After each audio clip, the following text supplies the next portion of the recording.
Gonna be doing a quick instructional video to using tile sets to map out your own dungeon. The program we're going to use is GIMP. I've done a few of these before already. I just have been working on my audio, so hopefully this comes through loud and clear. So the first thing first, with anything, you can open up any tile you want in GIMP. Got your choices. Open with GIMP, and this is where you start. So first up, what I find to be the simplest method for map making is using the built-in grid system. View, show grid, and snap to grid. And under image, configure grid, this will be where you are setting up the grid sizes. So for these particular tile pieces, they are, and I already know this, 140 by 140 pixels. But for example, let's say that you are unsure what the exact parameters are for setting up the grid to match your tile set here. The best method to do that, we take image, canvas size, just initially. I mean, you could use image size as well. So our width is 1960. We're going to pull out the calculator here. We'll be leaving this up because there is some math we do later as well. Sorry if you don't like math, but it helps out greatly. So for this particular instance, we're doing the width.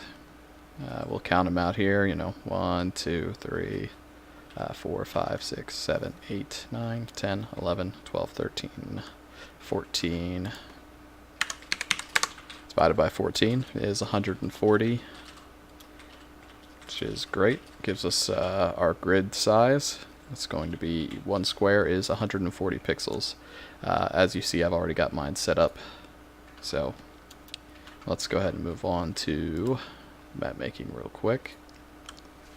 So once we got the tile in there, we're going to want to go ahead and adjust our canvas, which is going to be our working area. I always just start off with 5600, resize that, and now the canvas size has been set. We can zoom out. Control and mouse wheel controls your zoom. Middle mouse click, middle mouse button, will allow you to move things around, so you can get places pretty quickly. Right, so this is our main central room. Let's go ahead and add a hallway. Maybe we'll have some encounters here, so we will drag this over here into the layer section, and we can then line up our layers just like so. Now of course you do have the option, like let's say we don't want it to be exactly 4 by 4, we can shrink this in like that, and the layers will overlap, and it looks pretty good just like this. You can also of course leave it wide open there as well. So let's finalize our entranceway by saying that there is a stairwell coming in from here. We'll throw this on here. Now as you can see, this particular image has not loaded here. It is behind this other layer. So for layering concerns, we have two options. The first option is you can turn off whatever it is that's covering, and you'll be able to move it. The other option, of course, is to move the layer to the foreground by clicking, dragging it above, and there it is. So there we are. We have a very basic setup for our initial dungeon here, and let's go ahead and see what else we can add in here to expand upon this. Okay, let's just add a little hallway like this one. And we're going to drop this on the above side up here so we don't have to worry about messing around with it. So here is our hallway. Let's rotate that. You'll come over here. By the way, I didn't mention, but we'll go over it real quick. The move tool. This is what we're using currently to move our layers around. The next up is going to be the rotational tool. So for this piece, we're going to 90 degrees. It's exactly enough to get it facing in the direction we want. And we're going to move it down here. So let's select another layer here. There we go. So now if we zoom in, you can see clearly that this now looks like a hallway. And if we really wanted to get creative, we could technically move it all the way in here and get a greater effect. It's not a bad idea. Let's leave this here for now and kind of move on to the next step here. So now that we've got this layer selected, as highlighted by the yellow dotted or dashed highlight, we can go ahead and duplicate it. So we come over here, right click, duplicate layer, and now we have two of them. So we can add on to the bottom here. And oops, there we go. Voila. Now we have a nice little choke point type deal. Technically we could add some doors here or over here, just kind of spice things up. You know, if you want, you can also space them out like this, make it a nice big wide area, but I kind of like doing this one right like that. Personal preference and all. Okay, so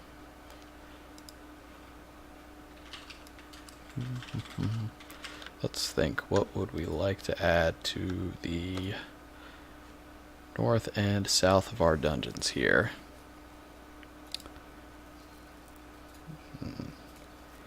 In the interest of brevity, just for the fact that this is just a quick tutorial, we'll go ahead and slap one of these on up here.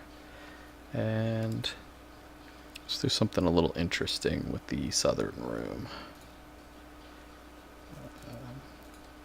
Okay. Alright. This guy right here. And we'll drag this down. So one thing we're going to do is we are going to duplicate this. And we'll go back to our first layer here. We're going to rotate this guy 90 degrees, which is a right turn. And put him right up in here. And actually, now that I think about it, let's do it the other way. So rotate this minus 90 and move that in place. So I kind of like the way that this leaves an open space here. I think it's personal preference really, as it, I don't know, it looks better to me. So what we're going to do is demonstrate another tool and get this piece where we want it to be. So that is the flip tool. Now mind you, this will flip horizontally by default, but as it says in the tooltip there, shift. Oh man, shift F. There we go. No? Whatever. We will just select vertical. Make it easy. There we go. Back to lining this up. Perfect. So now we have two little rooms sitting off to the side. So all we got to do is cap off the end there. And it should be simple. We can use just about anything we want. Throw this guy in here. And then in the interest of simplicity, move it like that. Perfect. Technically we could do something like this as well, make it a little wider. Actually I like that, so that's going in. That covers basically all you need to know about actually controlling, manipulating your tile pieces in order to get them lined up in preparation. The next thing that we're going to need to go over is finalizing. So once we're done with this, we kind of like this layout. We will come over here and do merge visible layers. And boom. So now we have our full and completed dungeon. We'll get this kind of staged right here. So once this is all merged in here, it allows us essentially to have one single layer out of all of the pieces we've made. We can no longer pull them apart though. They are one single combined image. So next up, let's actually go in and add some of those doors we were discussing. This looks like a good one. And put that above. So come down here. And I like this door. It is a nice design. However, it's a little bit wide for what we're aiming for. So let's first and foremost rotate it. And now we will get to the scaling. So we want it to fit in here in this one little square without obscuring it too much. So as this is a layer and not the full image, which encompasses everything, we're going to go to layer, scale layer. And this usually requires a little bit of trial and error on the creation part. So our width, we'll want it to go down a bit, and so we want to think back to the fact that each one of these is 140. So the next step down would be 280. And as for height, we'll drop that down to 420. Take a look at that. That's much better. It's still a little wide, I think, for the doorway there. So let's just go ahead and shrink it down just a bit more. And I went to the image. There we go.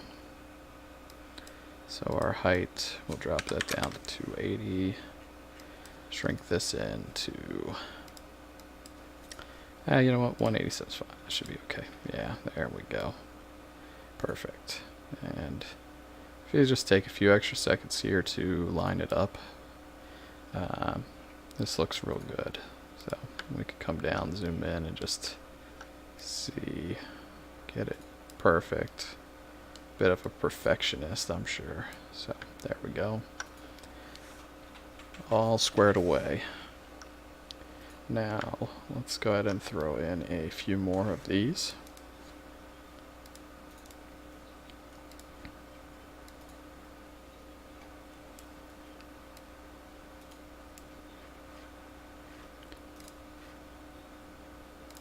For this piece, we're going to do a full 180, get it completely rotated around, and control, zoom in, and lined up, and lined up. So that looks real good, I think.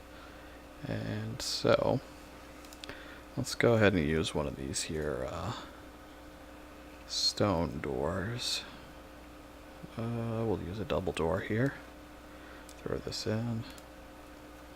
Now, of course, I'm sure as you can see, as this would get larger and larger, if the map needed several doors, this would kind of get out of hand pretty quickly. So as an option, when you just want to merge two single items together, you can merge down a single layer to the next one below it. So this door, we're going to just go ahead and do a merge down, and it is now part of the whole dungeon, permanently stuck there, can't get it back or move it.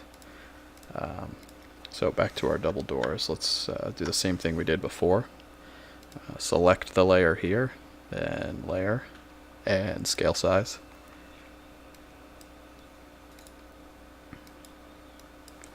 And so for our width, let's go down about 560 and 280. Let's see what that looks like. It's looking pretty good. I'm thinking maybe we could shrink the width just a hair.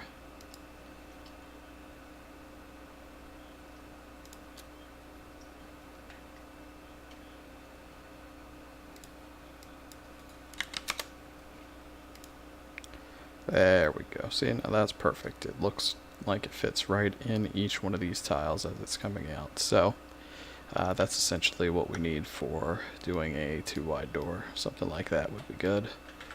And I think that about covers us adding accessories. So let's go ahead and finalize this. Merge visible layers. And all the doors are now part of this map collectively.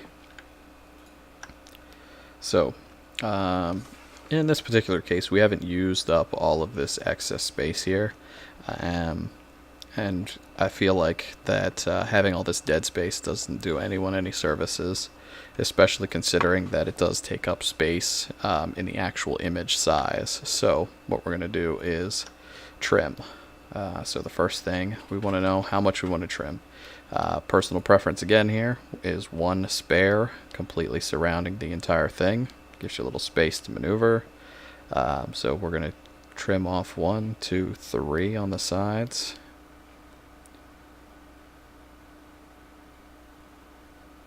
And 10 on the bottom. So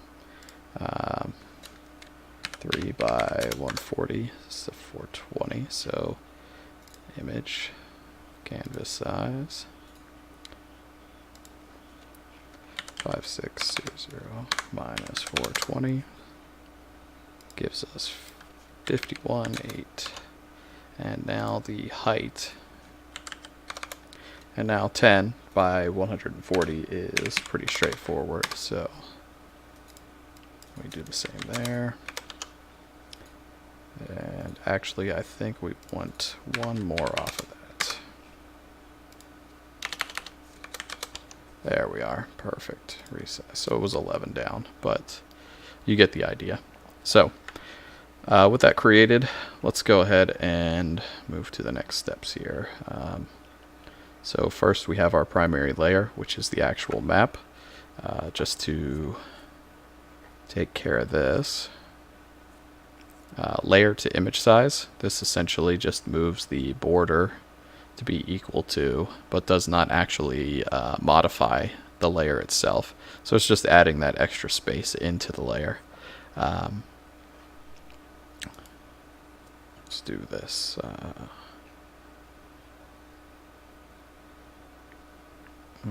New layer.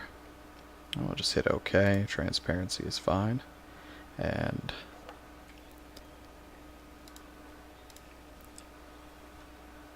dye the whole thing black. And so we'll switch these around, and there it is. Now our map is basically ready to go, ready for prime time. The next thing we're going to want to do here is save this out. So save as, and let's move to the desktop here. I'm sorry. Export as. Export as essentially lets it go out into an image type. So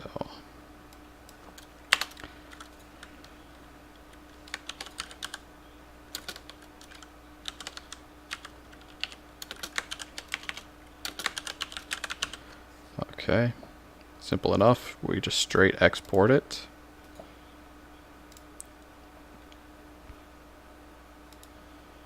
And let's minimize some of these here. You can see our image is now exported down here. Take a look. It is 14.9 megs and is a faithful replication of what? Oh, joy, Windows, joy. So it is exactly what we need. However, given the file size, I believe we can actually make this more friendly. So say you want to keep this just as your own personal reference to view and maybe possibly modify it later. This would be the way to export it. But if you're going to want to use this in an actual virtual tabletop environment, the correct way to go about doing that would be to scale your image down a bit and then export it with a more compressed image type. So first thing is first, the preferred method pixel, I should say the preferred amount of pixels we need are 70 by 70, which fits well into Roll20, which is the default unit size there per square, and can be manually set through Fantasy Grounds, and I'm sure you could do the same in most other tabletop software. Yeah, that's the word. Okay, so let's go ahead and do that. So the first things first here, we will take our image and scale the entire image. And we could just do a percentage if you want, because as you can tell, 140 divided by 70 is 2, which is half. The other option, of course, would be to do, like, let's say we had something, I'm going to close the calculator. Let's say we had a different dimension size, like 200. So we can do the reverse flow here. So this is where things get a little complicated. So 5180 divided by 140 means 37 squares in width, and then we just multiply it by our new pixel dimension, which is 70, 2590, which is equal to exactly 50% of what we're using here. But anyway, here is our scaled down image. You can note, possibly, if you could faintly see these grid outlines here, that they are now taking up 2 squares each instead of 1. That means that was successful. And this time we're going to export as JPG, our good friend the JPEG. And here is the slider for the quality. This determines the image quality. 90 is usually sufficient to get what you need. Sometimes if you're looking to keep your image size low, you can reduce this down to about 80. I find that that is a very good amount. As you can tell, that went much quicker. Here's our image, and an important note here, 700 to 73 KB. It is significantly smaller, about 13 times smaller, and the quality on our image does not really degrade enough to where this is not an effective way to operate any of your games. Everything looks great. Most of the time, no one's really going to zoom in that close. You just need it to be a pretty good approximation to simulate some tabletop. And there we are. That does it for the instructional part.